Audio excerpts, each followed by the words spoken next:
we're recording. So yeah, well, that's good. At least you guys did pretty good this year, though, make it to the final.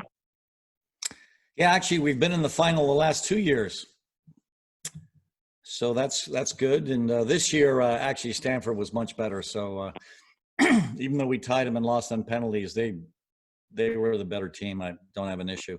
Last year, though, we lost to FSU. We were a bit better, but not wonderfully better. So maybe that game could have gone our way. You never know. But we lost. There's always next. Well, hopefully this next year. Yeah, that's the way we look at it. We've got a good team coming back. So, yeah, let's see what happens this year. How did it change much for your recruiting this year? We recruit so far in advance. We're in great shape through 2023. Oh, wow. So, yeah, we're in wonderful shape. So even if we don't do well, our recruiting is in wonderful shape. But we have a very good team coming back. We only lost one player to graduation that started. And we've got, some great players coming in. And we've got some great players coming in the next year. We have some great players coming in the year after that. Great players coming in the year after that. So we're in good shape. Well, that seems like your bread and butter every year. You guys are amazing.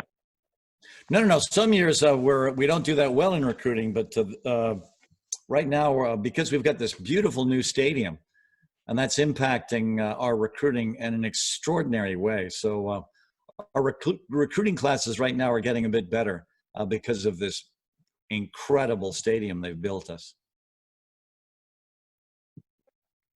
That's fantastic. And it's just soccer only, or they play lacrosse or something else in there too? Yep, lacrosse in the winter and spring, and soccer in the fall. So we share it with basically 3 other teams. The men's soccer team obviously shares it, and then men and women's lacrosse share it. We don't have an issue. It's an off-season sport for us, so it doesn't collide with us, and so we have no issue. Both coaches are friends of mine. I want them to succeed, so this is helping them as well. Oh, that's fantastic. And at least you don't have the football team or something having to share with them. If it were the football team, that would be a problem for us. Not for football, but that would be a problem for us. It is true. So thank you so much for doing this. If you don't mind, I'd like to start by asking you, where are you from? Because you're not from the U.S., correct? Actually, I am. I was born and raised overseas, but I was naturalized at birth as an American citizen. So even though I was born in Bombay, India, I was born to American parents. My dad was an oil businessman, and we went from Bombay to Calcutta, India, then to Nairobi, Kenya, then to Addis Ababa, Ethiopia, then to Singapore, Malaysia, and then to Brussels, Belgium. And then from Brussels, I was sent to a Swiss boarding school. So, and in between all of these moves, we would spend 3 to 6 months on a tobacco farm in Lewisburg, North Carolina. And then we spent 6 to 9 months in Oakland, California, before we went to Singapore. Then we spent 6 to 9 months in White Plains, New York, before we went to Brussels, Belgium. So, but in between, it was mostly Lewisburg, North Carolina. But I am an American citizen. I was just born overseas, which saves me from running for president. So I'm not allowed to run for the presidency of the United States. But darn, that'd be good. Well, no, watching our current president function, I'm so glad I'm not in that position. Yeah, I don't think. Yeah, no, I would never want to be president of any country. No. So it sounds like that you kind of traveled a little bit in your lifetime. Yep, we were a traveling family, that's for sure. Well, that's kind of exciting, though. And how much would you say that all of that has influenced your life later, especially as a coach? Well, it certainly influenced my worldview. I don't agree with Trump's policies. I think we should be a citizen of the world. I don't think it's America first. I think it's the world first, and we should certainly be a part of making sure the world stays a stable place. And so I don't agree with our modern foreign policy. So yes, living all over these places has affected my worldview. And also it sort of brought me into the game because certainly this is the international game. Although to be completely honest, it wasn't like I mastered the game from living overseas. I was a sportsman, but it didn't matter what sport. In fact, I wasn't really much of a soccer player until I got to college and got a little bit better. I played on a high school team at La Ville Saint-Jean, and it was a good, high school prep soccer team, which meant we only had 25 seniors in our graduating class, and I think only 5 of us had any coordination and could change directions. So the 5 of us played on every single team. So we weren't an extraordinary youth team, and I think the level of our game was very ordinary, very low amateur level. And when I got to college, it was again an amateur level. And even though it was certainly a lot higher than my high school team, this wasn't a collection of players that signed professional, contracts upon graduation. We just loved to play, and we had a good time. I loved it, but it wasn't the only sport I loved. I love all sports, and it was only through sheer luck that I ended up coaching the team. But I was a passionate competitor in soccer and thoroughly enjoyed my experience. So I just ended up as the coach because the guy I played for liked me. He went in and suggested to my athletic director that they hire me to replace him when he retired. And they did. I had no coaching resume. I was a recreational, co-educational soccer coach in Chapel Hill. I was a rainbow soccer coach. So I went from, the low levels of recreational soccer to the top of Division I. So for me, that was an unbelievable jump in coaching responsibility. But I was the captain of the team, and I had no issue, screaming at my teammates because I had been doing that basically ever since my senior year. So for me, the screaming platform just changed from the middle of midfield to the sideline. So I was very comfortable letting them know that I didn't really appreciate what they had just done. So for me, this, was not a big adjustment. Now, of course, before I was screaming at them for fun. Now I was actually screaming at them and I was paid. So this was a wonderful transition. Yeah. I know that's a great gig, yelling at people and getting paid for it. Yeah, exactly. So I was thinking, this is fabulous. It's going to pay my way through law school because I was attending law school at the time. And so it was and I wasn't really interested in coaching. It wasn't still until I started coaching that I decided, oh my gosh, this is kind of fun. And it wasn't actually until I got my women's team and I was coaching men and women at the same time while I was trying to finish a law degree that I decided, you know what, this coaching gig is so much more fun than the law.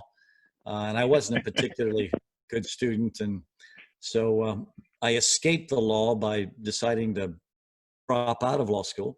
And then I just started coaching both the men and women, did that for 10 more years. And then in 89, just did the women. And obviously during that stretch, men and women, I was also coaching the women's national team. I was doing that certainly as a part-time coach. But I've loved coaching. I look back on my life and I just think how extraordinarily lucky I have been to be given this wonderful opportunity to do something I clearly would have done for free, and yet to get paid for it, certainly more than I'm worth. So I feel very grateful. Well, and I bet the time when you started, it was definitely the world of soccer in the U.S. was a little bit different. Or maybe yes, it was. Same. I don't know.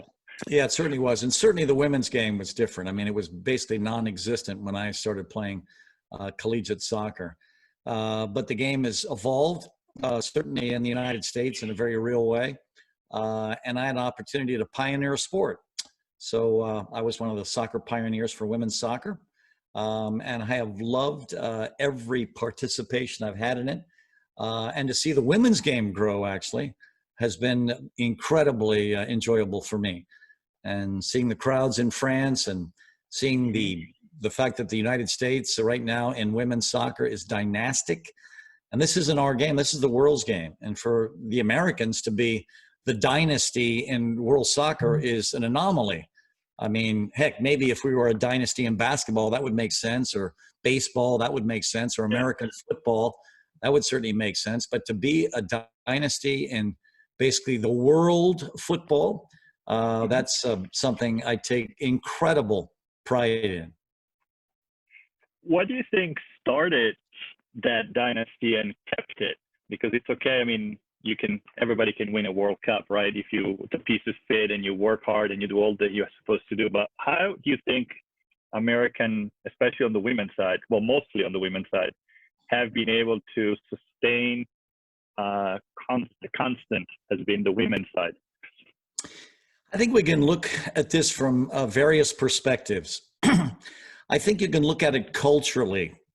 And if you had to rank the women's soccer teams in the world and you didn't know anything about the soccer in these countries, you would do a pretty good job just by understanding the cultural freedom of women within each of these countries.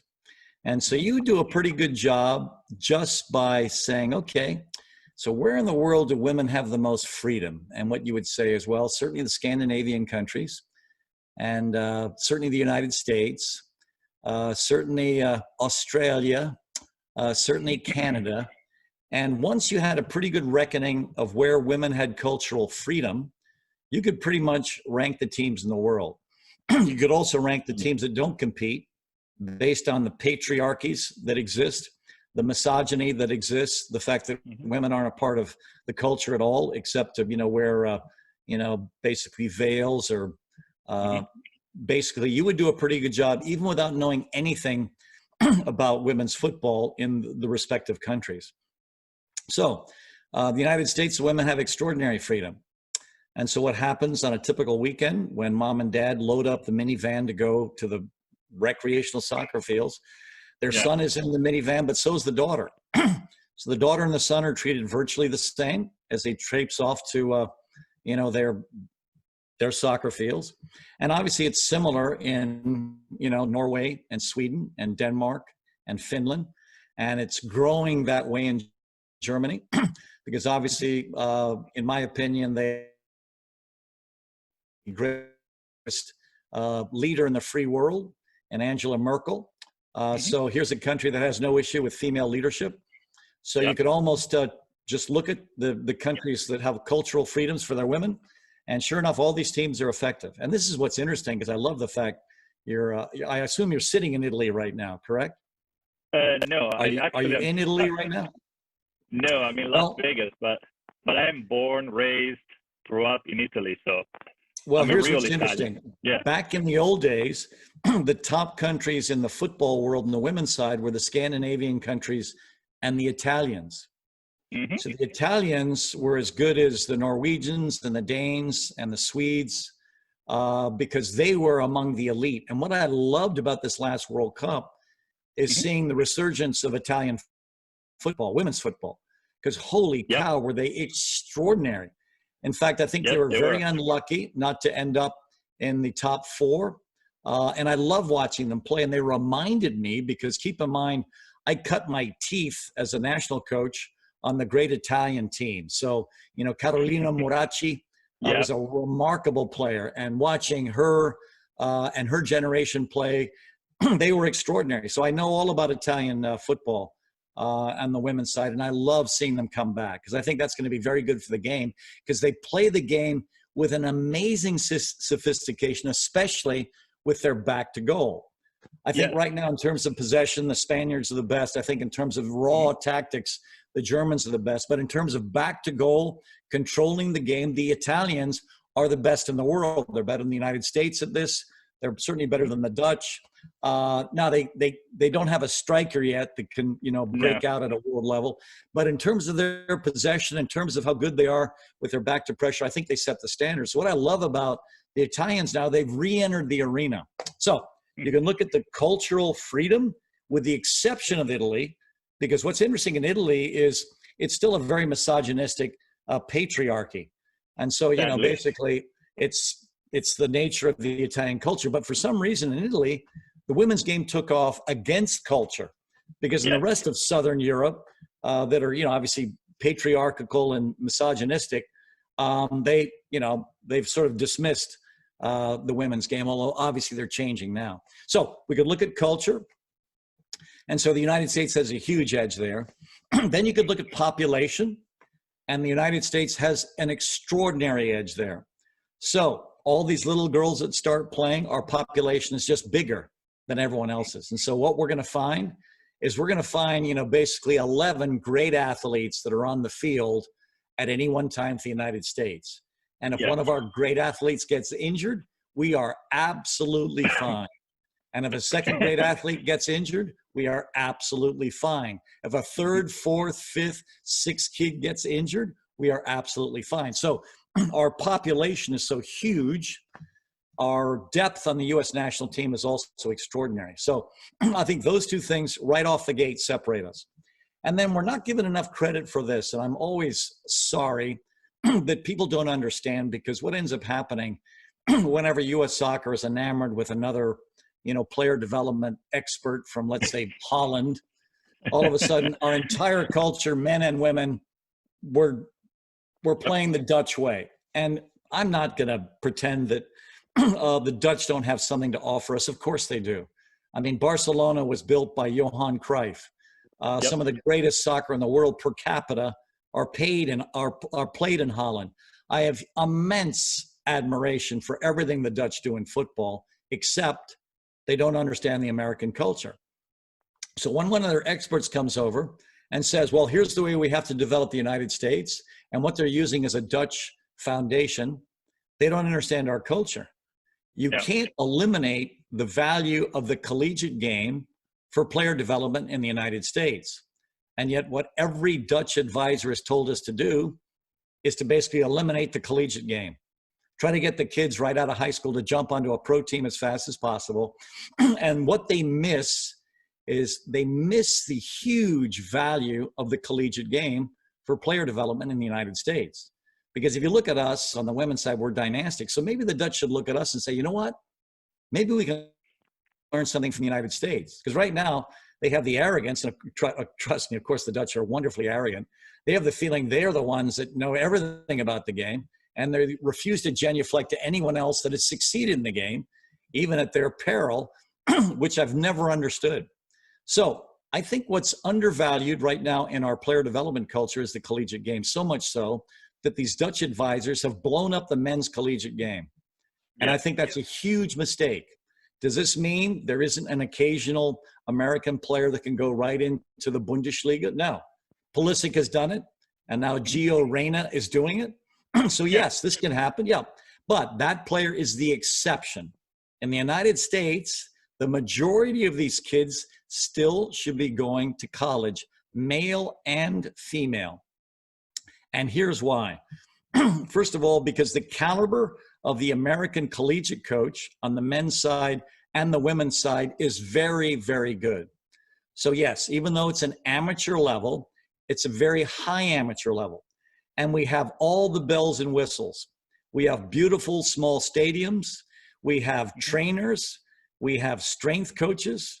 We have an environment where if their soccer does fail them, the university hasn't failed them. But the other thing they have is they have all these coaches whose priority is this kid's player development. Because here's the trouble with an elite American player that says, you know what, I think I can make it in the pros, and all of a sudden they jump immediately into the MLS. Here's this MLS coach. He's got a family. He's got to figure out a way to feed his family. So do you think this 18-year-old kid is going to jump into his lineup? Hell no. That kid is going to waste away somewhere, not getting any minutes, because does he have to win in 2 or 3 years when this kid is ready? No. He has to win right now. And so that kid is ignored. That doesn't mean the reserve coach doesn't have a clue and, isn't going to take care of the kid. Yeah, that guy's working his ass off as well. He's going to do his best for this young kid. But that kid's not going to get on the field in an elite environment consistently enough, and he's not going to be cared for in the way a collegiate coach takes care of the player.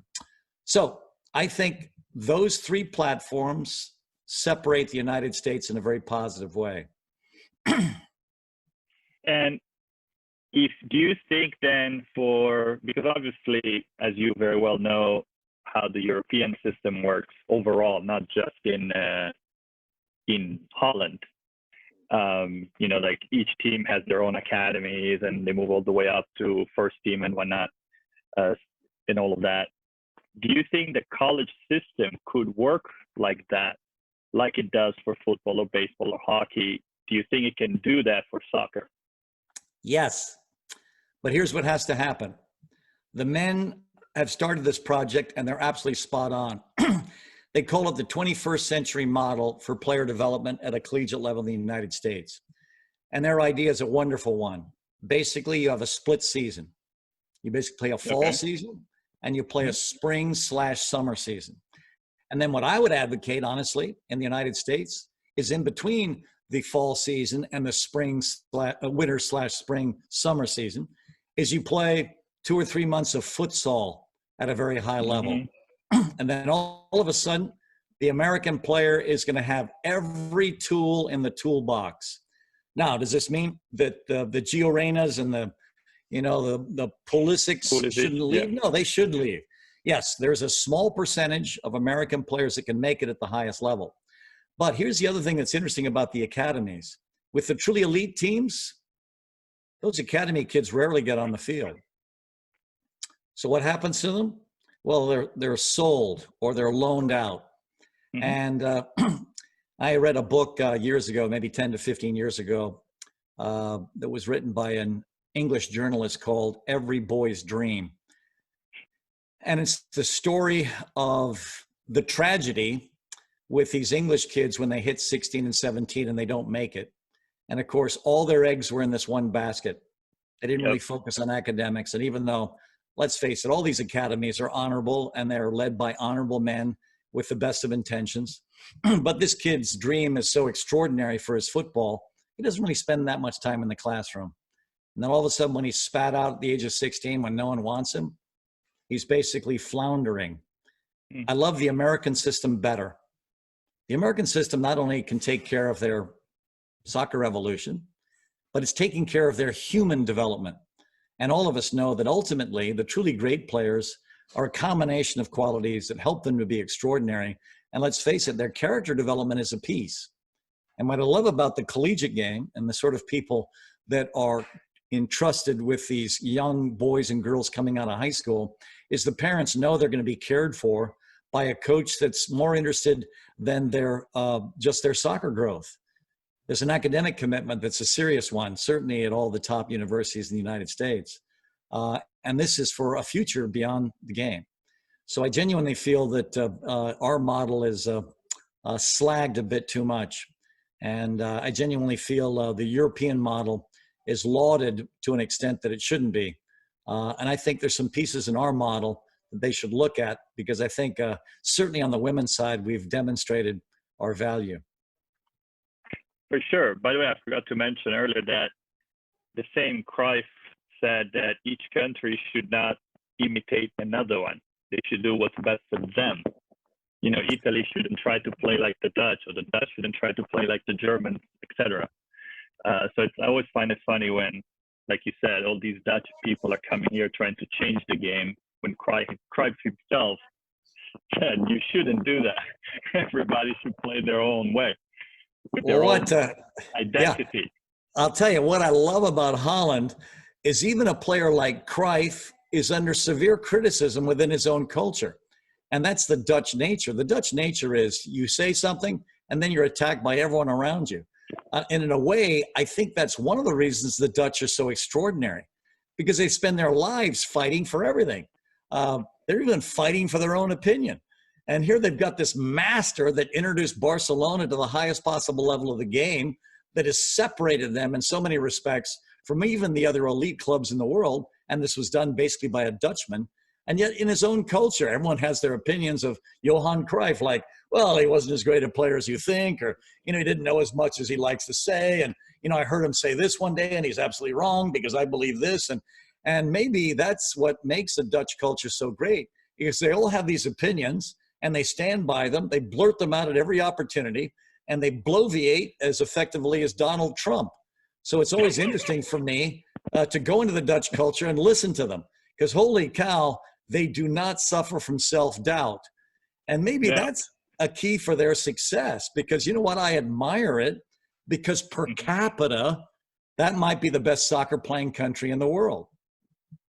Hey, I'm still enjoying when Johan was bragging for weeks and weeks in '94 that he was going to destroy my favorite team, Milan, in the Champions League final, and he was going to annihilate them, and he was going to destroy them because Milan is horrible, blah, blah, blah, blah. And then we destroyed them in the final. And his face, he refused to even speak after the game, just his look.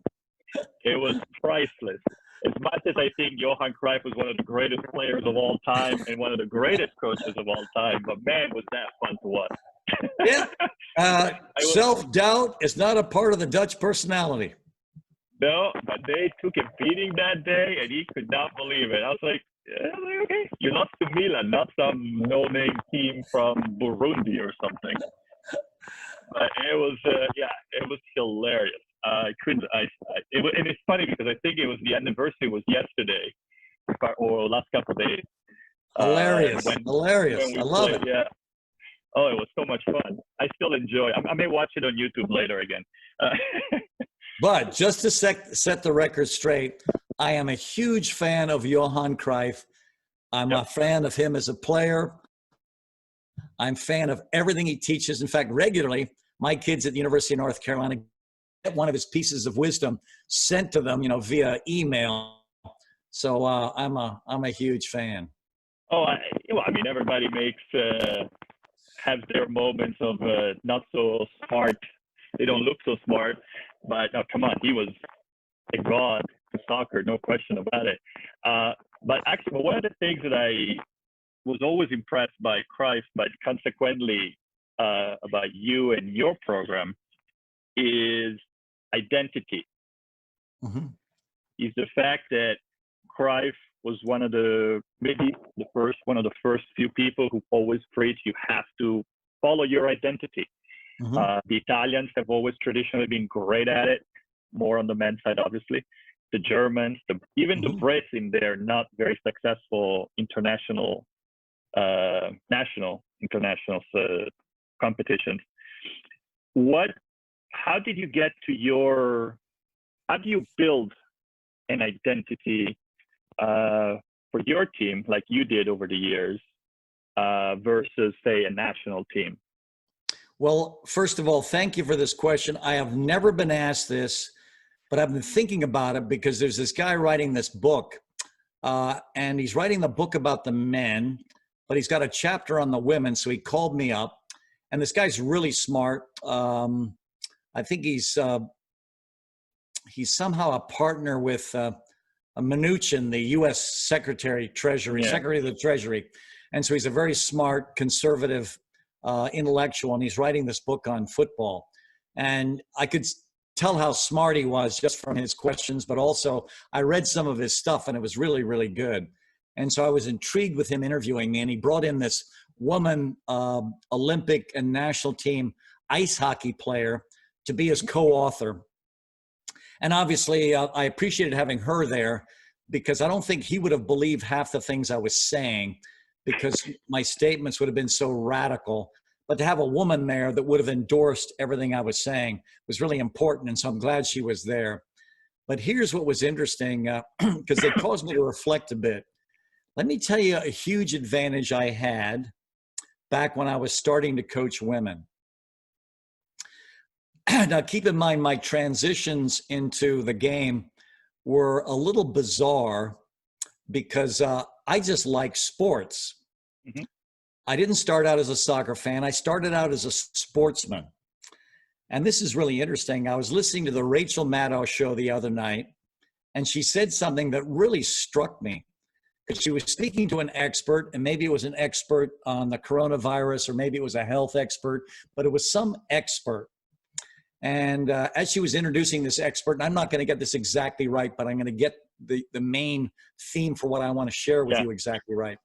she introduces this expert and gives this, expert his credentials for being an expert. And then she basically read her credentials for being an expert. And she said, I am an expert in reading comprehension. And I was thinking to myself, what a wonderful statement to say about yourself, especially if you know anything about Rachel Maddow. She's a Rhodes Scholar. She's absolutely brilliant. She basically translates the world and the issues in the world in a language that I can understand. So I can see that she is clearly an expert in reading comprehension. Well, I'm not an expert in soccer, despite my success. I wasn't brought up a soccer fan. I wasn't brought up, watching Man United as a teenager or et cetera, et cetera. I was a sportsman. But here's what I'm an expert in. And I only came to this conclusion after listening to Rachel Maddow tell me what she was an expert in. All right, if she's an expert in reading comprehension, I'm an expert in competition. Okay. I know how to win. I know how to compete. I know how to motivate people to win. That's my expertise. I think there are a million people out there that know more about the game than I do. I don't think there are too many people out there, with the possible exception of Michael Jordan, that knows more about competition than I do. I am an expert in competition. So years ago, when I was attending St. Mary's University in San Antonio, Texas, and the reason I was there is it was the school that was the Catholic teaching order for La Ville Saint-Jean, the Swiss boarding school I attended in Freiburg, Switzerland. And the reason I was at St. Mary's University in San Antonio, Texas, is my first three choices of schools rejected me. So I was rejected at Bowdoin College in Maine. I was rejected at Dartmouth College in New Hampshire. I was rejected at Wesleyan in Connecticut. And those are the sort of classic schools that a guy with an overpriced high school education attends just to be able to hold his head high within his own community of, rich prep school children. So I was one of those classic kids. And so I was rejected at Bowdoin and Dartmouth and then Wesleyan. So I'm off to St. Mary's University in San Antonio, Texas. The tragedy was I hadn't really lived that much in the United States, and I'd never lived in Texas.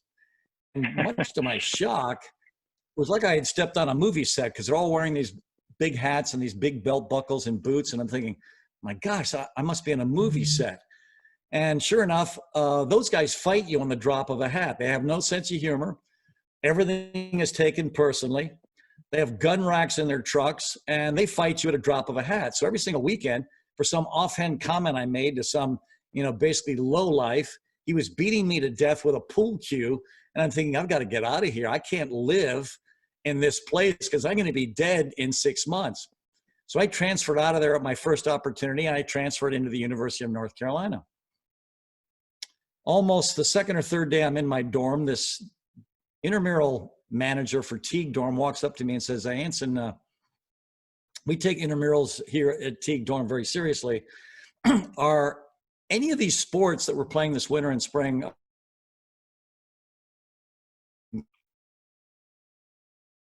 for the dorm? And I'm looking at all the sports, and I hand the clipboard back to him. I said, listen, a guy's name was Danny Newcomb. Danny, if you want to win, put me on every single team.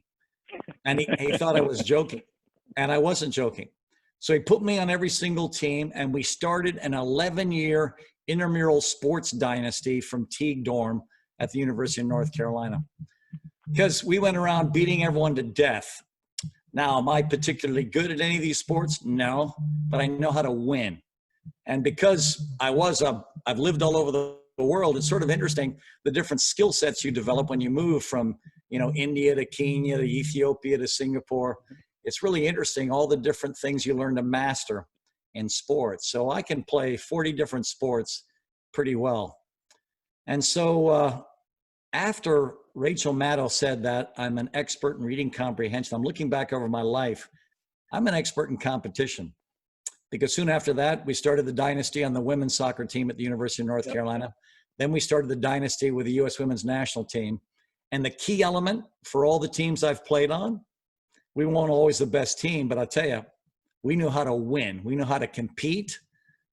And that was the margin. So I think being sort of isolated in the United States, I didn't have a football legacy. I didn't have a team I followed. I didn't have a philosophy of the game I followed. But here's what I was thinking. I'm going to design a team I would hate to play against.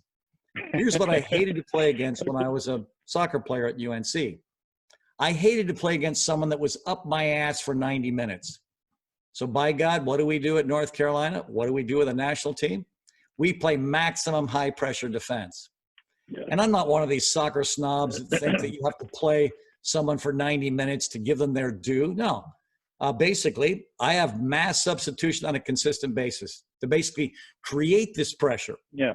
And so what's the demarcation line for me during a match? The demarcation line for substitution is when a superior player fatigued is not as good as an inferior player fresh. So not only do we compete and practice to get to the promised land and develop my kids, we compete in the game to get maximum playing time. So all these different elements rolled together. So when I was developing the United States back in the day, I didn't look at Europe to decide how I was going to play. I didn't look at South America to decide how I was going to play. I looked at my own culture. And here's what I saw in my own culture. Hey, you like to win, don't you? Yeah. You know what? Americans love to win. Do you really care how you win? Not really. I just want you at the end of the game to be able to talk trash to whoever I've just pounded. Yeah, good enough. Well, let's play. Let's play a game that makes it very difficult for them to play. And so sure enough, we developed this incredibly aggressive 3-4-3. The rest of the world was playing a 4-4-2. The rest of the world had a line of confrontation between the 18 and the tangent of the center circle. We didn't believe in lines of confrontation. We believe, oh my God, you've won the ball. Holy crap, have you pissed us off? We're going to go get it back right now. So we didn't fall back into a Jose Mourinho bunker on the edge of our penalty box and look for the counterattack. And we didn't play, like the Germans did, where they passed the ball in the back around for half an hour and the other team has finally fallen asleep and they play a ball into midfield. You're asleep. The ball hasn't been in midfield for, 20 minutes. Why? Because the Germans are showing how good they are at possession. So we didn't do all this, BS that basically has nothing to do with winning. We basically boiled the game down into very simple principles. And so we pressed. The other thing is we were fit. The other thing is we were athletic. And here's the other thing. We were really good 1v1. You know why? Because we didn't have anyone to imitate about playing this extraordinary game of possession. Who do we imitate? We imitated the American gunslinger. That was our role model. Yeah. Hey. I like that. How do you feel? Do you feel lucky? And then all of a sudden, let's get out there. And then we're pulling our guns out. And I'm going to outdraw you faster than you are. So we were frigging gunslingers. So how did we build our team? We built them with 1v1. Because back in those days, there was no money in American soccer. So it wasn't like, U.S. soccer could get us together every 3 or 4 months to have a training camp and then go off to the Mundialito and, play in some Italian, mini World Cup. No, we had to play basically without getting together. So what is the one thing you can do if you don't have a pro league and you don't have a quality team to play on and you can't get together to train on a consistent basis? You can play 1v1, baby. And that's right up our alley. That's up the alley of the American athlete. That's the 1v1 artist. That's the Michael Jordan. Give me the ball, get the hell out of my way. And that's America, baby. So what do we have all of our kids to do? Well, first of all, they had to come in fit. So my first training camp, we basically told everyone, all right, I'm going to bring in 32 of you. If any one of you guys comes in out of shape, I'm going to put you in a van. I'm going to drive you to the airport. I'm going to send you home. So sure enough, a kid came in unfit. I had the manager gather that kid's stuff up at the practice. That was the first thing we did in practice. Monday morning when they flew in on a Sunday, I had the manager take that player back to the motel. She packed her things in the motel. The manager drove her to the airport and we sent her home.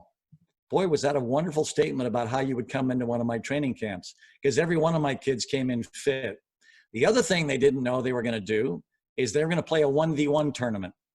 Some days the first practice was a fitness test. Some days the first practice was a 1v1 tournament. So all the kids had to be great at 1v1. When you look at that team that won in 1991, the front line was called the triple-edged sword. That's what the Chinese press called them. I love that quote because that meant any of the three of them could slice you to ribbons. And that's what they did. The gold ball winner for the United States in 1991 was Karen Jennings. That was our left wing. The gold boot was Michelle Akers with 10 goals as the 9. The right wing was April Heinrich. She could go through you in a heartbeat. Who was the right midfielder? A dribbling phenom you might know very well by the name of Mia Hamm. Who was our left midfielder? Christine Lilly, the most capped player internationally, male or female of all time. Who was in the middle of midfield? It was Julie Foudy, the galloping, basically penetrating, attacking midfielder. Only one player in the front 7 would rather pass the ball than beat you off the dribble, and that was Shannon Higgins.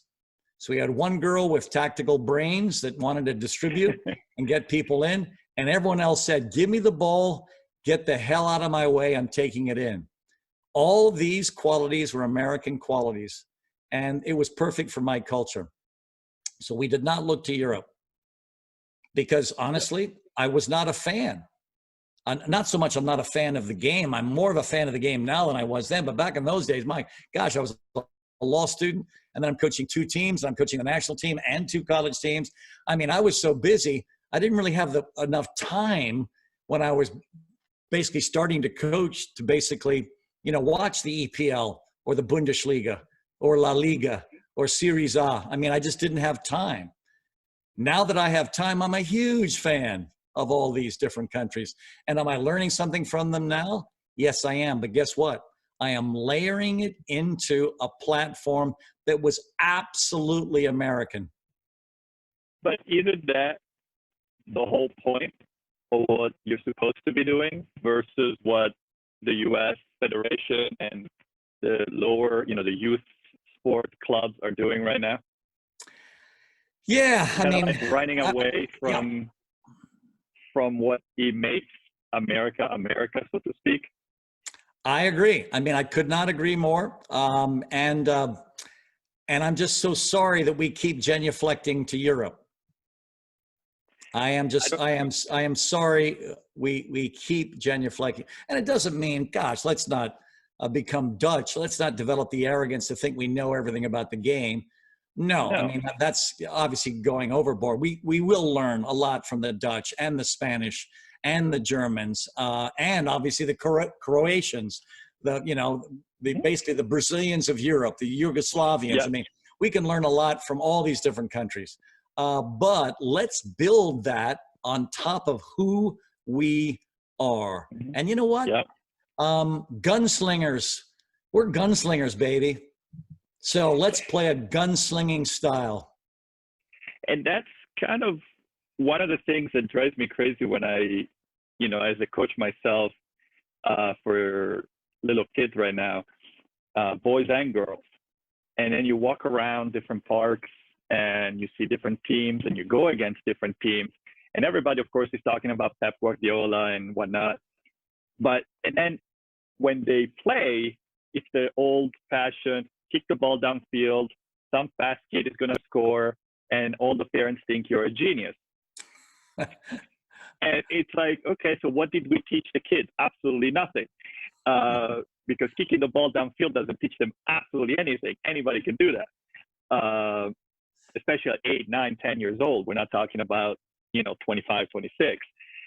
So how do you think there is hope that in the U.S. we can set on, okay, this is what works for us. This is who we are. Good, bad, whatever it is. This is who we are. Italians are proud of being top defensemen. Last World Cup we won, 1 goal allowed. Well, 2, sorry. Every time we win a World Cup, every time you win the Champions League, it's like you can't score. There is a reason why.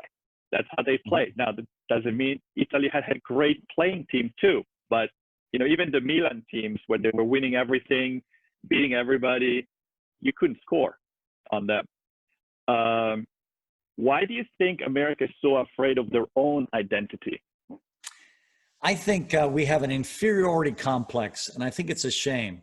And let me share this because I don't want to pretend we haven't learned a lot from the other countries, because we have.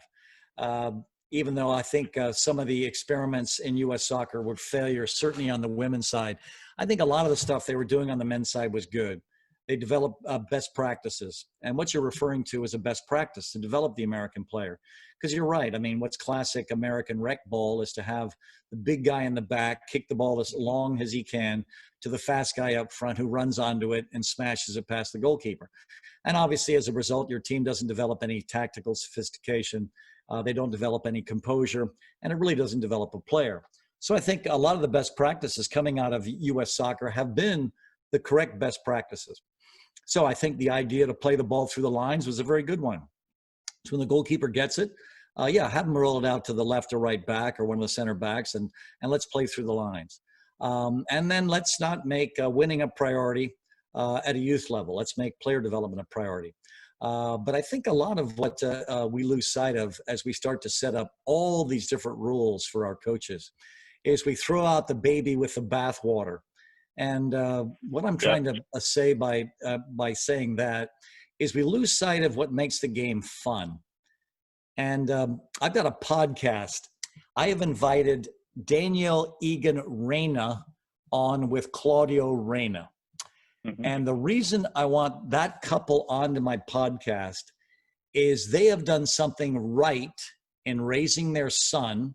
So as a 17-year-old, he's playing in the Champions League. And I think he got an assist in one Champions League game. Yeah. And also, I'd also love to have, obviously, Pulisic's parents. And what I would love for them to teach us is how you raise, basically, a Champions League player in the United States. Because here's what I predict they're going to say, and I don't know because I haven't interviewed them yet. I think that what they're going to say is I think what's absolutely critical is that your kid, first of all, has to love sports. That's why I ended up a pretty good soccer player. By the time I got to North Carolina, I loved playing anything, but soccer was the only sport I could play at a varsity level. By the time I graduated, I had an Olympic trial for the United States. That's pretty good for someone that went to a Swiss boarding school that, skied and played ice hockey and played tennis and played badminton and played, climbed mountains and, you name it. Well, I wasn't playing soccer every single minute of every day. I was just playing sports, and I love sports. And I think what I predict I'm going to hear from them is I think what's critical when you're raising your kids is to make sure they love the ball and love the game. Mm-hmm. But before that, they have to love sports. They've got to love competing. And then hopefully they end up with a coach that doesn't care about winning and loves the kid. And every practice is so much fun. So, gosh, they can't wait to get back to practice as an 8 or 9-year-old because, oh my gosh, did we have fun the whole time. So we don't have all these players in lines, waiting for their one shot in 5 minutes. But, I mean, everything I read about right now from all these excellent youth coaches is so good. I mean, here's what I read, maybe a month or two ago that I really liked. The youth practice doesn't have to be structured the way, Pep structures his practice at Man City. Let's assume that the practice is supposed to start at 4. And let's assume this particular parent can't get there exactly at 4. And so this parent has a window at 3:30 where drops the kid off for you at 3:30. All right, so here's what happens at 3:30. You and the kid play 1v1 until both of you are exhausted. And then maybe you do a wall tennis game where you shoot the ball up against a wall as hard as you can with the kid. And then maybe a little soccer tennis and then back to 1v1. Oh my gosh, then all of a sudden these twins show up. Oh, a little 2v2 for a while. And then you invent these different 2v2 games. And then, with about 15 minutes to go, there are about 6 kids there. Now you've got a 3v3. And then by the time practice begins, what happens at 4 o'clock? You're scrimmaging, baby. Why? Because you know what? When a kid comes to practice, what does that 9-year-old want to do? Does he want to stand in lines? Does he want to work on his strike? Heck no. He wants to play. So basically, you and the guy that arrived at 3:30, you're now playing for about an hour before the rest of the practice begins. And so what we have to figure out is we have to figure out a way to make sure these kids love the ball and love the game, but also love you. You got to make sure that you're an enthusiastic, passionate person, and you're not criticizing the whole time they're scrimmaging. Oh, I can't believe it. This guy was unmarked. You didn't find the ball in the seam, and, you should have cut it back, and we should have, changed the point. Are you freaking kidding me? I want to shoot that youth coach in the head. Right now, he's making sure that kids will never play soccer when he gets older and can make a choice. And that's exactly what's happening. What's happening at the age of 13, 14, 15, 16? Our kids are quitting the game in droves. It's not fun to go to practice. It's not fun. They don't love the ball. They don't love the game. They don't love their coach. And you know what? It's our fault. It's our fault. And so, yes. And then in these environments, sure, eventually you're playing through the lines. Well, let's not just kick that long. Right now, maximum length of a pass is 5 yards. And let's play that game for a while. So all of a sudden, we're teaching them all these best practices that are coming from Holland or Germany or Italy. Mm-hmm. I mean, we're learning from, the best. Yes, can we learn? Absolutely. But I think within our own culture, we can certainly do things a lot better. And a part of our main mission for the young kids is for them to fall in love with the ball. I mean, this is the Tom Byer thing. Yep. I mean, the parents have an opportunity by the time the kid is 6 and jumps into his first league to have an extraordinary skill set with one simple idea. Put a ball in every room and instruct your kids, by the way, you can't kick this. All you can do is manipulate it. You can pull it back, you can cut it, you can beat the chair with a move, but you can't kick it. So this way your chandelier stays intact. That expensive vase from Egypt, stays intact. And what ends up happening? The kid ends up an incredible skill set because they fall in love with the ball. And every time dad gets it, he tries to nutmeg his kid or, dribble around him. And then when the kid tries to win it, the dad is shielding it because he's not as agile as he used to be. But boy, does he have an enormous ass that he can stick in that kid's face where the kid can never get the ball. So these are things that we can do pre-6. I mean, Tom Byers' stuff is genius and the way a genius can simplify something. So yeah, that's pre-6. And then let's do the things. Let's be enthusiastic about the game. And the most important thing for us in this country, we got to teach them to fall in love with the ball and fall in love with the game, because then you're not going to develop into an elite player by going to practice. You think that's the way Pulisic and Reina developed into being a great player? No, it's because they were playing with the ball all the time because they fell in love with the ball and fell in love with the game. So that's our moral imperative.